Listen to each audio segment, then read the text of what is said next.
races into the 2022 season, and Fanatec GT World Challenge America, powered by AWS, is starting to hit its summer stride. Hello and welcome to Virginia International Raceway, where we're about to go qualifying for rounds 5 and 6 of this 2022 season. Hello everyone, I'm Ryan Mareed. We've got Calvin Fish and Amanda Busick joining me for this show. 2 qualifying sessions to set the grid for the pair of GT3 races coming your way from this fantastic track, Calvin, nestled in beautiful Southern Virginia farm country. It's such a treat to come back here, and certainly the temperatures this morning are a little bit more accommodating for the drivers getting ready for this very fast session. Qualifying session will start set the poles for today and tomorrow's race, and we're looking at ambient temperatures in the mid-70s right now. It's up in the mid to high 90s yesterday, so everyone's relishing this new day. The team of the year so far, as it was a year ago, K-Pax Racing with those Lamborghini Huracan GT3 Evos, but it's not been a smooth weekend for them so far, based on practice times and based on some of the struggles they've had. We go into this qualifying session, I think, feeling it might be as wide open as we've seen yet. Yeah, they won one of the races here last year. Mercedes took the other one with Windward Racing, and they certainly look vulnerable here this weekend. In the time charts yesterday, sat about middle of the table, had a lot of technical issues, had to do an engine change on the number 3 car earlier in the week, had a crash with that car, and then some technical issues with the number 1 car, and they're struggling for speed. So maybe that stranglehold by Caldarelli, 4 wins on the bounce this year, can be broken here this weekend. We shall see. One of the many storylines to keep an eye on, and helping us keep tabs on these stories down in the pits is Amanda Busick. Well, one of those cars that may want to take advantage of a vulnerable K-Pax team is the car behind me of US Racetronic. I do want to go back to race number 2 at NOLA Motorsports Park. There was just complete heartbreak with that team with the tire issue at the driver change. There was a wrong lug nut put on one of the tires. I talked to the team this morning, and actually they discovered that the crew guy was colorblind. The colors are blue and pink, and it was so close he didn't even know that it was the difference within the lug nuts. But I talked to Steven this morning, and just the bounce back that you have as a driver, and Cal, I'm sure you can attest to this, the short-term memory that you guys have. But he said that the team just told him, stay focused, drive hard, and he said, unless there was something crucial going on with the car, don't speak to me at all. He was able to come back for that P2 finish in NOLA. They are ready here this weekend. The car is showing pace. Laura Spinelli already had it at the top during practice, so expect big things out of this car.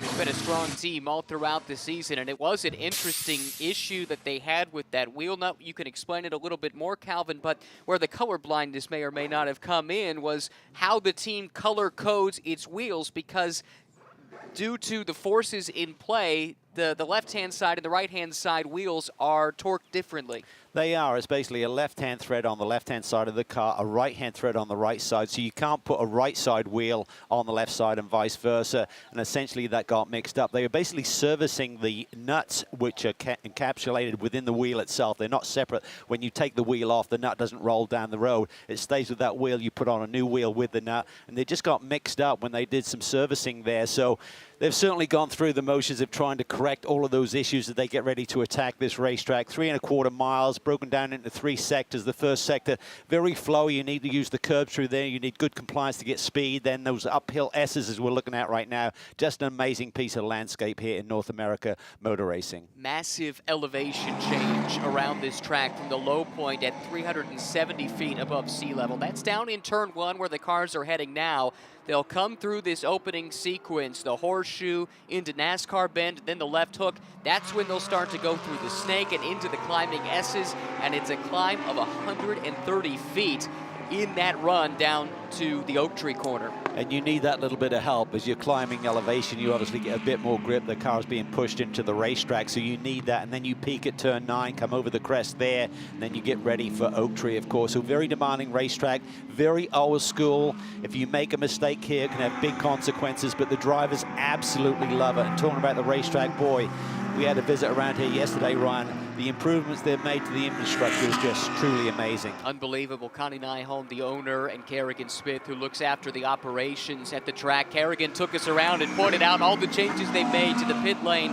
Some new guardrails, some new fencing, a new medical center as well. And critically, all of these improvements, these are here to improve the track for the drivers. These aren't things that are going to sell extra tickets, but it's been a major investment in this facility as a whole. Yeah, no real return on investment, but just brings this racetrack, which, as we said, is old school, be back in the 70s, really up to current standards. The FIA going to make an inspection here. I think it's this month, actually, in terms of where it is in terms of the current specs, but truly remarkable. It's a big facility here, so it takes an enormous investment to bring it up to speed. Taking a look at the number 3 Lamborghini. K-Pax Racing, the team. Those 2 team cars sweeping through here first. This is Michigoikberg. And this car has had its travails over the course of the weekend so far. Yeah, they had to do an engine change middle of the week, and it was actually an engine that came out of one of the Zalus cars, so it's a little bit up on mileage, and then Misha got caught out. There was an open test day here with multiple classes running together. He came up on a slow car, going into turn 14, had to take evasive action, so some damage to that race car as well. And the number 1 car, as we said earlier, that's had some technical issues as well. So hopefully on this cooler racetrack, they've had a reset. They did a hardship lap with the number 1 car to make sure that car is running correctly.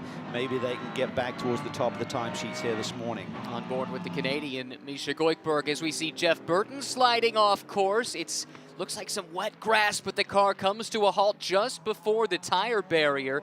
Zalus Motorsports, the team, and Jeff Burton, who had a great qualifying effort for GT America earlier today.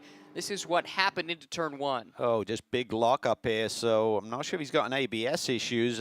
Obviously relatively cold tires, only his 2nd lap. He knows the racetrack well in terms of testing here all week and did a qualifying session for GT America, as you alluded to a little bit earlier this morning. So just got caught out there a little bit. And that's one of the issues when you do go off here. A lot of these runoff areas has a slight decline, so getting the car wheeled down before you get to the tire bundles is a big issue. Kaylee Beretta, this is the car that he shares with points leader Andrea Caldarelli. And Beretta has been moved into this car as of the last round at NOLA Motorsports Park due to some regulations changes in the constituent parts of these driver pairings per the FIA driver gradings within this championship. So that change was made after the first round in Sonoma into NOLA Motorsports Park, and he slotted in alongside Caldarelli and was strong immediately down in New Orleans. Yeah, just did a really solid job. He's effectively now the silver rated driver in that lineup.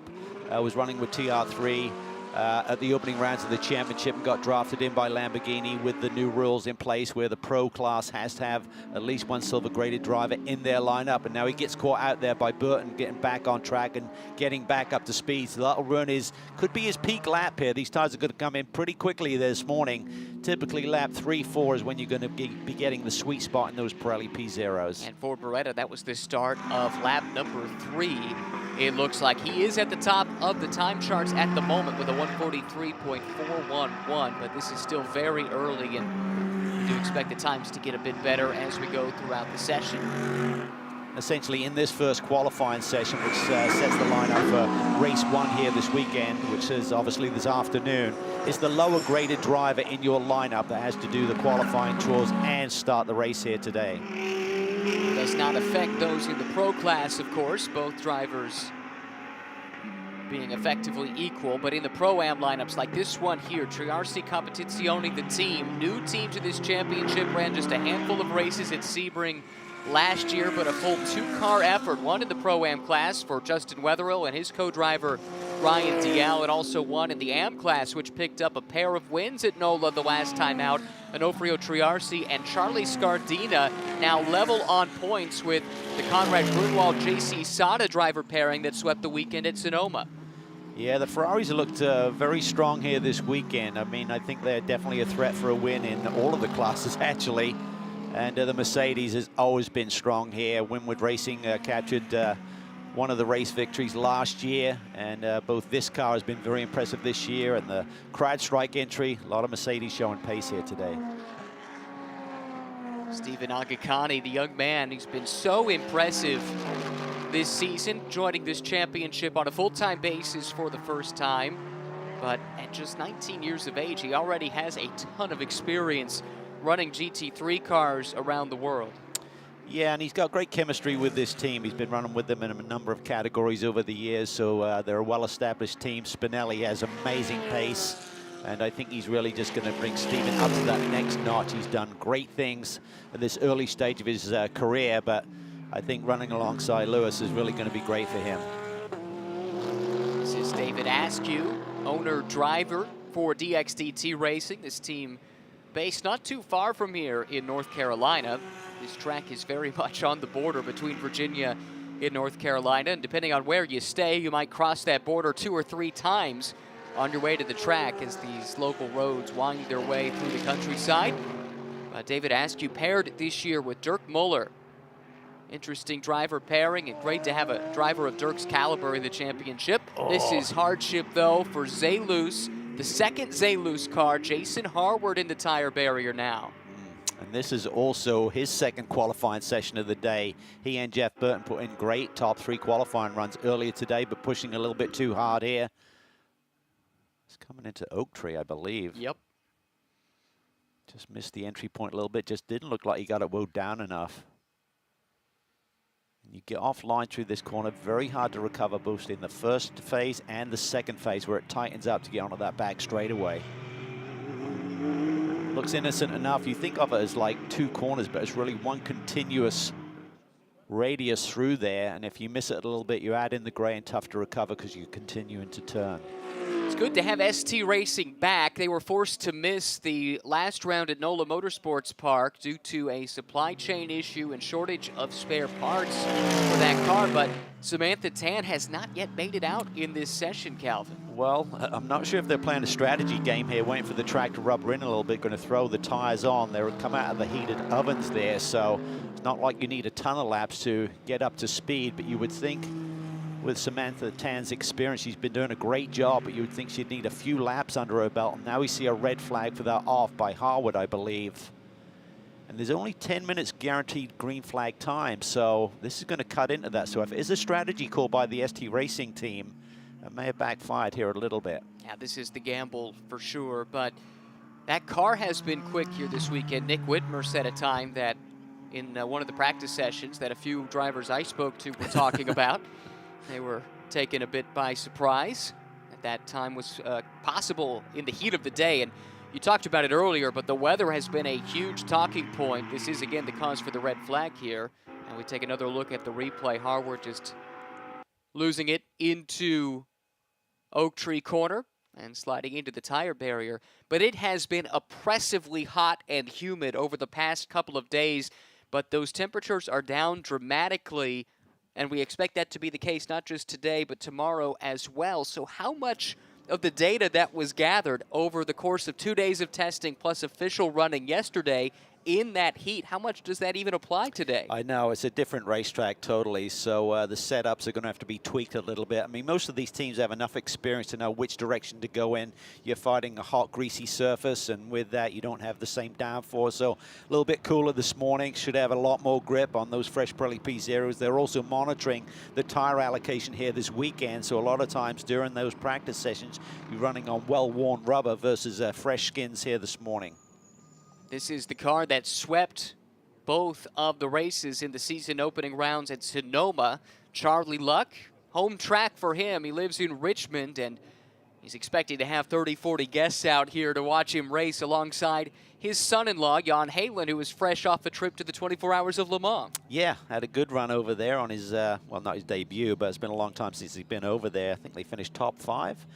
So very strong, and they're trying to bounce back. Had that storming weekend at Sonoma where they swept both races and then had all sorts of drama at NOLA. So they're looking for a bit of a reset here on Charlie's home turf. And only managed a 10th and a 6th in those 2 races in New Orleans, and weren't really a factor in either in this incredibly competitive Pro-Am class. And what that's done, that's dropped them from the points lead. They had a maximum points haul there in Sonoma. Now they sit 3rd, 14 points behind championship leaders George Kurtz and Colin Brown.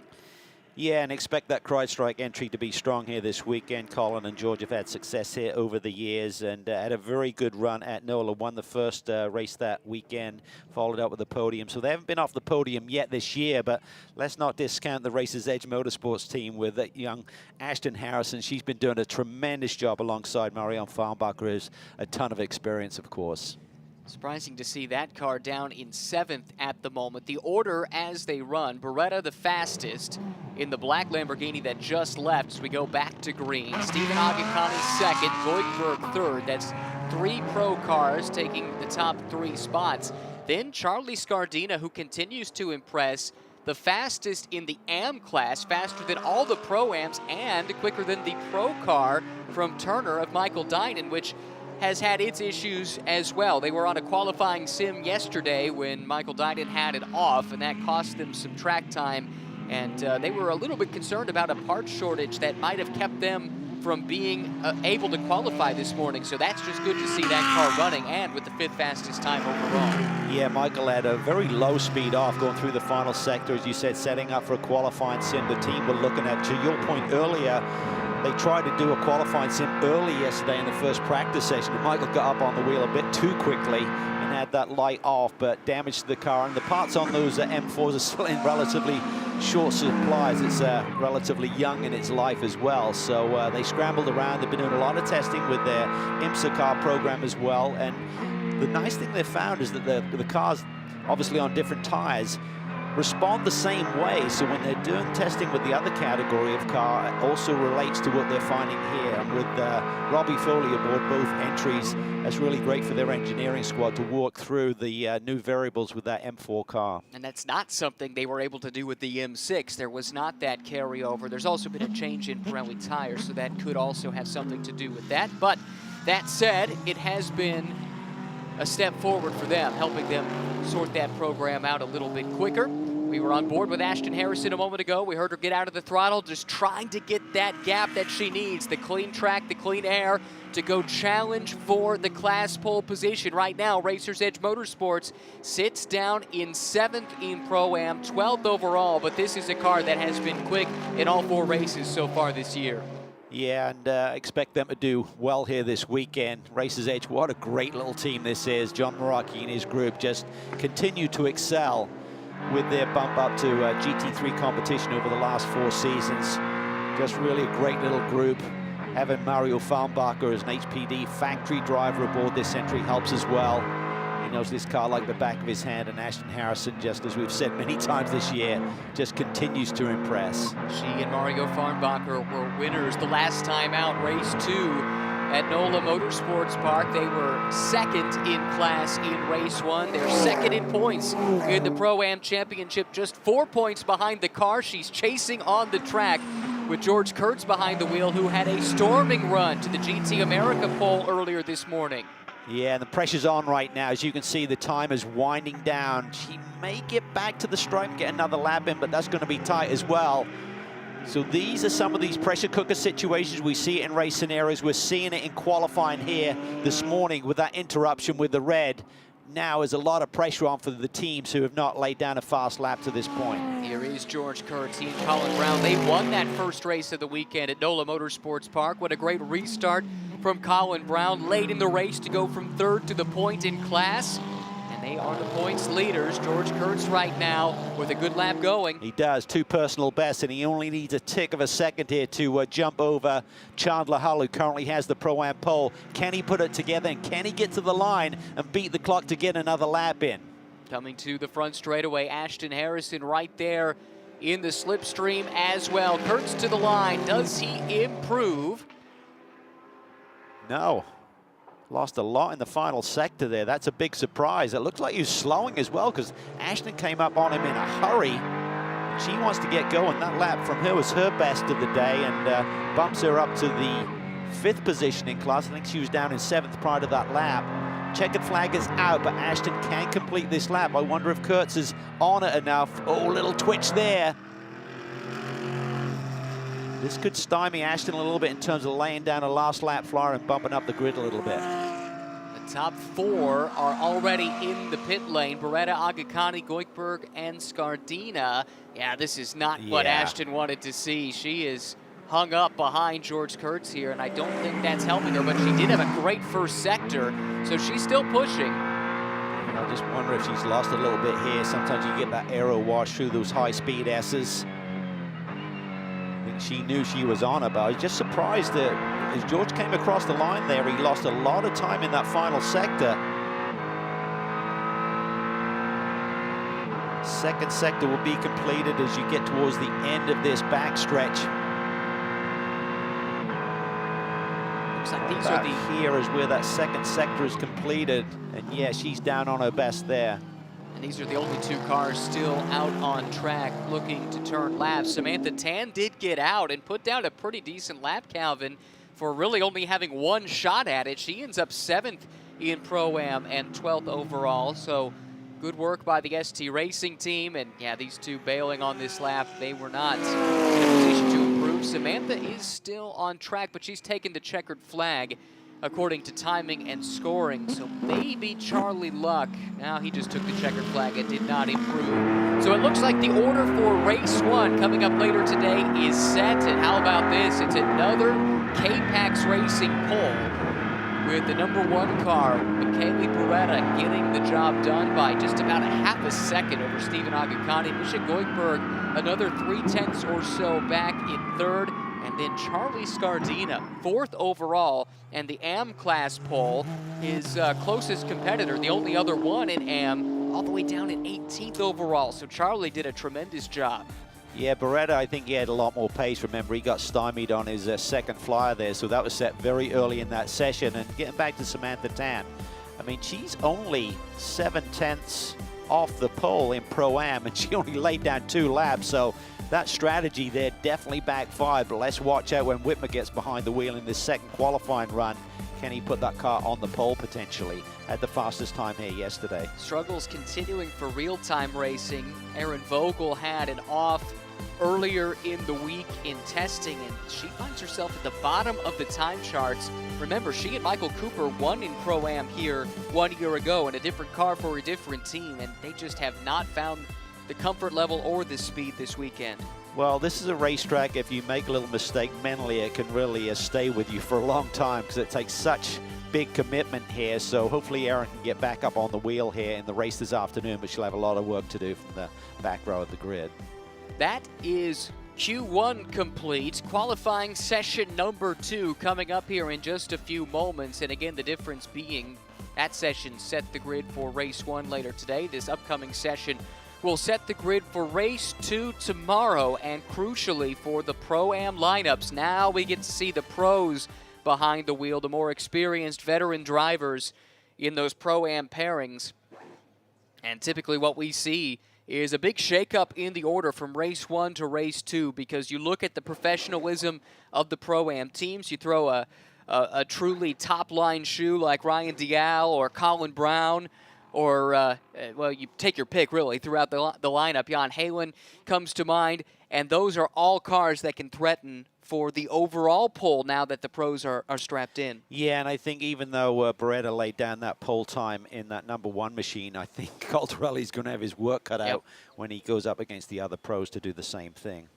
I did not see a cut and paste there. No. Great to see so many fans making their way out trackside here at VIR. Great camping track. So many good vantage points around this massive circuit. 3.27 miles in this configuration. 17 corners, undulating up and down through the hills. And I think if you stay in one place, you're doing yourself a disservice. This is one of those tracks you need to walk or drive around because there's so many great places to watch from.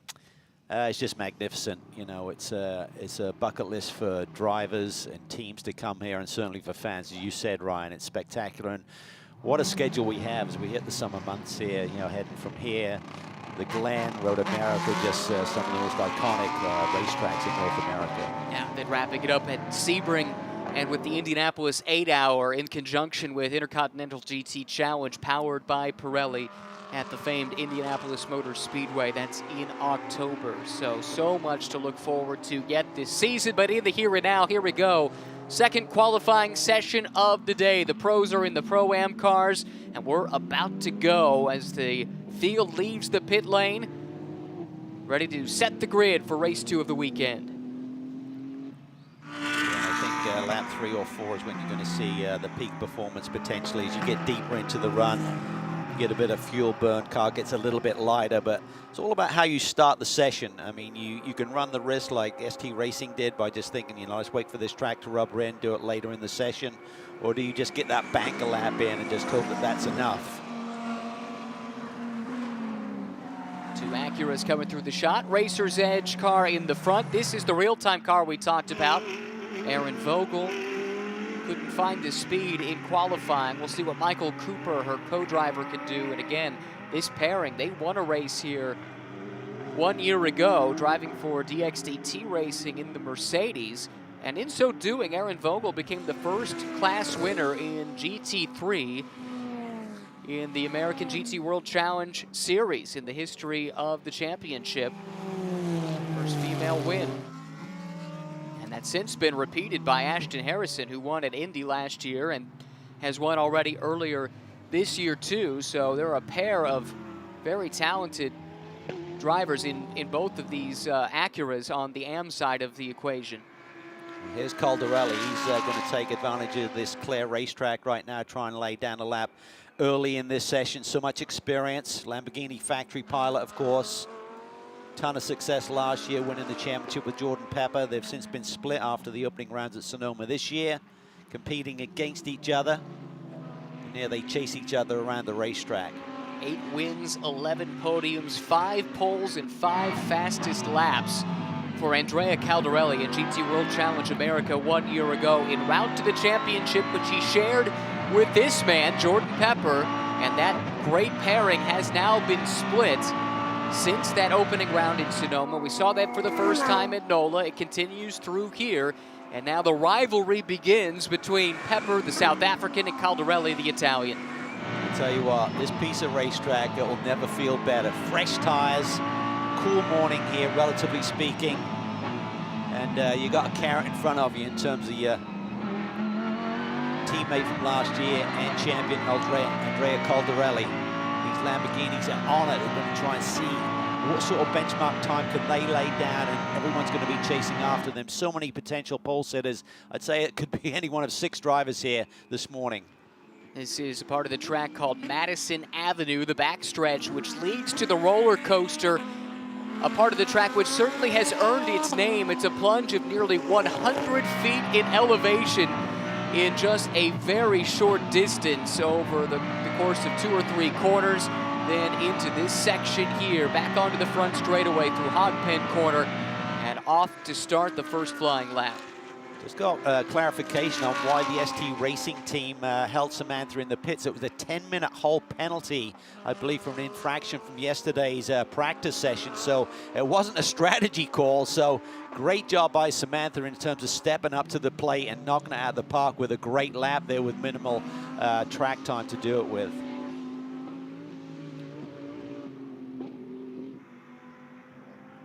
Jordan Pepper, currently 3rd quickest. Oh, hopping all over these curbs. They are rough, they are abrupt. I did the track walk earlier in the weekend, and they're gonna rattle your teeth. That's interesting that Caldarelli's out of it and lets Pepper come through. Yeah, look at the lap times. Farnbacher quickest right now, 142.525. Fastest lap yesterday was Nick Whitmer with a 143.4. So track is fast. Update from Amanda, who says she chatted with Jordan Pepper prior to this session, and he said with Misha Goikberg's off earlier the weekend, he thought it might be a write-off when he first saw the status of that car, and instead they're back out on track and running pretty quickly here. Now some traffic between Laura Spinelli in the Mercedes and Michael Cooper in the Acura. Yeah, and Spinelli just went fastest of the day in Sector 1, so he'll be a little bit frustrated by that, but maybe that Acura can give him a bit of a tow down this backstretch. The key is going to be, can Michael whistle through that final sector there as quick as Spinelli's potential? You'll remember that Spinelli and this car was caught up in coming together with the Turner BMW at NOLA, which prompted Will Turner to make a joke about who's even driving that car, spaghetti or something. Well, the U.S. Racetronics team took that and ran with it. On the back bumper of this Mercedes, there's a picture of Loris's face and the words, "Eat my spaghetti," underneath. Got a good chuckle out of that when I saw it earlier in the weekend. To be continued. That's right. You know the Turner boys are going to have a comeback on that. So Spinelli definitely held up in each of the final 2 sectors after going fastest overall in Sector 1. He's still second quickest and on the pro pole as it stands, split by a pair of Pro-Am cars. Farnbacher here for Racer's Edge, fastest overall. We've seen this from him before. Yeah, he loves the opportunity. Bounces around between the various customer teams and various championships, but you get him behind the wheel and he just makes it happen. Great magic with this race car, and he's doing it right now. Has the fastest time, but I think there's some potentially faster time still to come here. Spinelli was 300 slower on that lap despite the traffic, so he's trying to get a little bit of a reset here. He's going to use this lap to try and gap himself, find some clean air. Tires should still be good enough. He can cool them down here for a lap and have another crack at it. Dial's looking impressive, that Triazzi Competizione team. Sits third overall, second in Pro-Am, so Dial's only 3/10 off the pole as well. We know the cars are well engineered. We saw what Charlie Scardina did in the sister car, qualifying in 4th overall for race 1.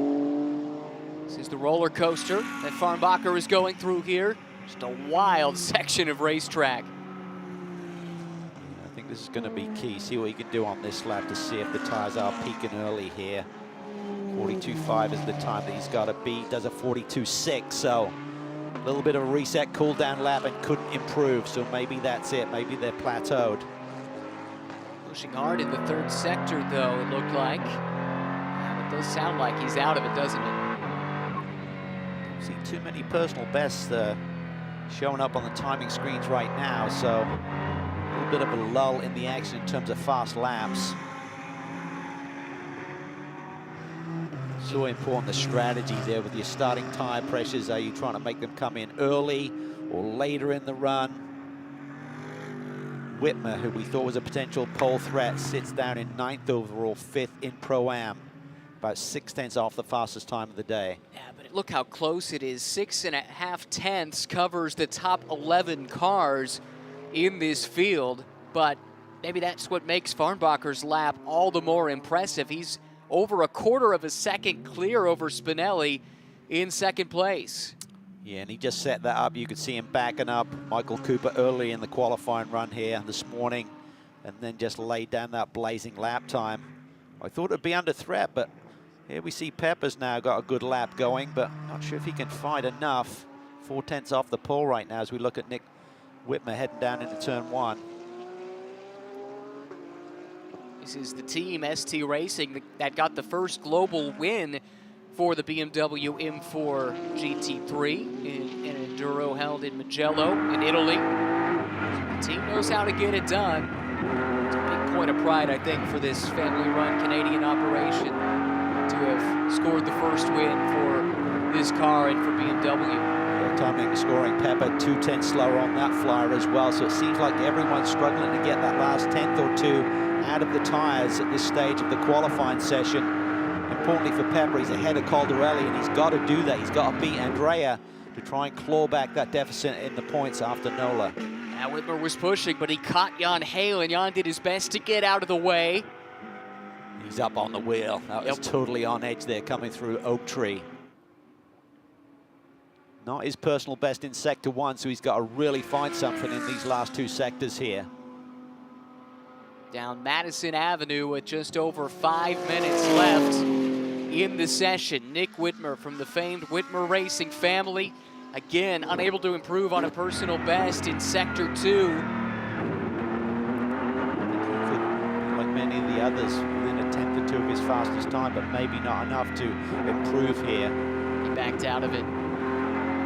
Maybe now trying to build up to another flyer. It looks like he's back on it, coming out of Hogpen onto the front straightaway. Meanwhile, we check in with the Scotsman, Ryan Dial, 3rd quickest overall and second in Pro-Am. Car he shares with Justin Weatherill, longtime Ferrari Challenge competitor. Personal best Sector 1. Sector 2 did not look great. Let's see what he can put together for the lap. There you can see it showcased at the bottom of the screen. Green means personal best. Purple is best of anyone. And then orange indicates you're slower than your personal best this session. Does not look like DL could improve on that lap. Bit of a strategy too is Spinelli. Can he find something? Oh, so close. He improves a little bit, but not enough to catch Farnbacher. Still just under 2/10 off the pole time. What's impressive about that, though, is he was able to go quicker on older tires, which we've not really seen anyone do to this point, and that bodes well when we get to the race. Well, the other fact was he backed off. Yes. He cooled him down. Everyone else has kept pushing. He did that cool down lap or two, and maybe that was enough to keep some energy in those tires. How about this? The other Lamborghini team, we haven't spoken much about TR3 racing, but Giacomo Altoe, a real ace for Lamborghini, started the season with K-Pax, but with the shuffling of lineups, he's been moved back to the TR3 team he drove for a year ago. This is a good lap. Yep. Going to be tight. Can he improve? Currently 4th in Pro-Am.